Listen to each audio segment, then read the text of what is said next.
If you do that first, then you can carry on with this video.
Hi guys, welcome to the channel.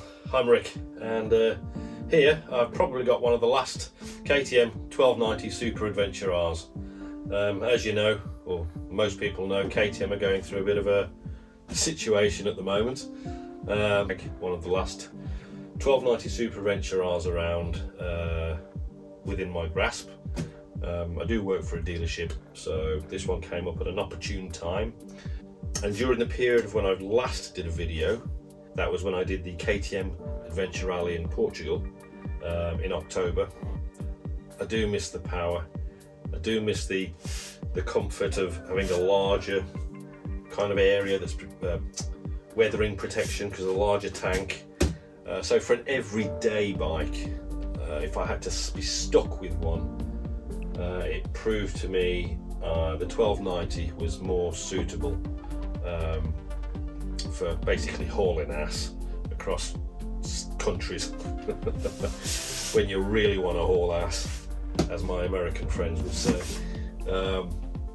Yeah, 890R, unbelievable. I haven't got a problem. If I drop it, I pick it up. I've picked up 1290s loads of times.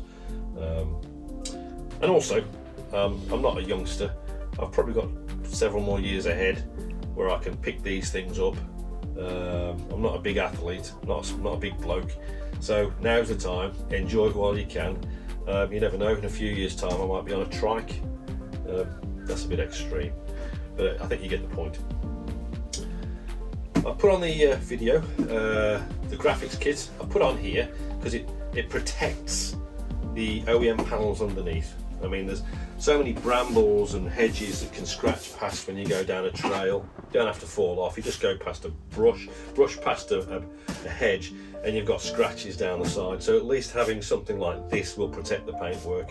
DABRABBIT, I've had more kits from them than Motor Pro Works. I've had a couple from them. I don't like them particularly. a long story, but I did damage a panel pulling one of their graphics off.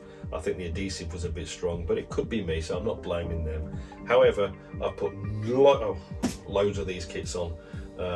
890, 790R, 890R, 1290 Super Adventure X. I put kits on pretty much every one of them, and they come off with a hairdryer so far without damage to the underlying panels. The decal has done what it was supposed to, protect the panel underneath. So I managed to get you a discount code. There are already huge discounts on their website, so it's not a huge discount that's been additionally offered. But everything helps. And just have a look through all of their kits. You'll find they do for all manufacturers, pretty much all models: adventure, enduro, road. Yeah, have a look and see what you think. I've got nothing but good things to say about the kits, hence it's pretty much my go-to now. Perun Moto. I have a Perun Moto billet rack on pretty much every bike I've owned. There are some cheap copies out there that have pretty much stolen the design, but I keep going back to Perun Moto. They are a Serbian-based company, kind of family setup. Everything is done on site at their premises and then posted out. You can put the billet rack in a low position, which is kind of sits below the seat without grab rails. High position without grab rails, which is more or less kind of level with the seat, and it comes with all the spacers. And you can also have it with grab rails. So all the spacers come with a kit and different size bolts, depending on how you want to set it up on your bike. But I've chosen this. The reason why I took my grab rails off is because they're a pain in the arse, especially if you've got a Krieger OS pack. When you know that soft luggage that throws over the seat, you have to keep removing your grab rails. And these bikes are just so heavy when you're mauling them around anyway, literally in a van, around the back garden, and you do miss the leverage of those handles. So I thought I'd get some of these, which are off the KTM Power Parts website. They are the luggage racks that go with the KTM soft panniers. I've just bought these. I didn't get the bags, obviously I don't need them, but these actually serve as really good grab handles, and I can also chuck on OS luggage racks, luggage throw over bags, whatever you want to call them. I forgot what they're called now, without having to keep removing the stock grab handles, because they are a pain in the arse, albeit good. Garmin Zumo XT. I got this off Chris Birch's Say No to Slow. Nice bloke. Met him at the Portugal Adventure Rally in October. You might have seen a little clip of a photo on that video I did. So I got a little rubber bumper case off his website just to prep the sat nav. I've done away with those bar ends, Rottweiler Performance. I did drop my bike a few times when I had those, and they ended up catching and eventually snapping or just moving around. So I've done away with those now. I still don't particularly like the stalks on the standard mirrors. So I looked at double take. I was going to have a pair of double take stalk adjustable type style mirrors with your little adjuster, but then I saw these trail mirrors by Double Take. Seriously, they're not bad.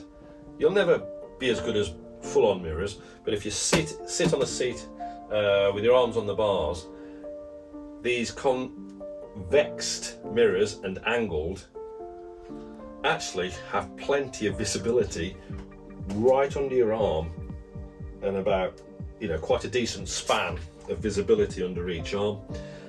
Easily see headlights coming, and also, to be fair, they're not bad mirrors. So I'm going to trial these out for a bit, but they do sweeten up and sharpen the look of the bike, rather than having these things stuck on the end or these things stuck up here. So yeah, double take trail mirrors. Hi Fender. I've always said I hate the look of high fenders on the 1290 Super Adventures. But it's probably because every high fender I've seen, people have just taken a KTM 890R or 790R high fender kit, and they are huge. They're very, very long. Show you.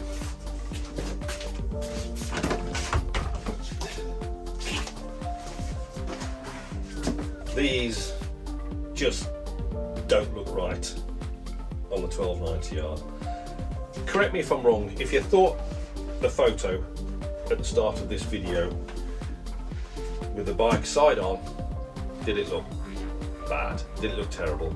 And the second photo, as you saw, I did it intentionally. It was a stock setup of a 1290, obviously with a graphics kit, but you can see high fender, standard front fender. I think the fender that's on this, which is a Polysport SM line UFX high fender. It comes with all the little bits and pieces, bolts, but it is a little bit smaller, like a little bit, I'll show you a photo next, than this. I mean, it comes to about there.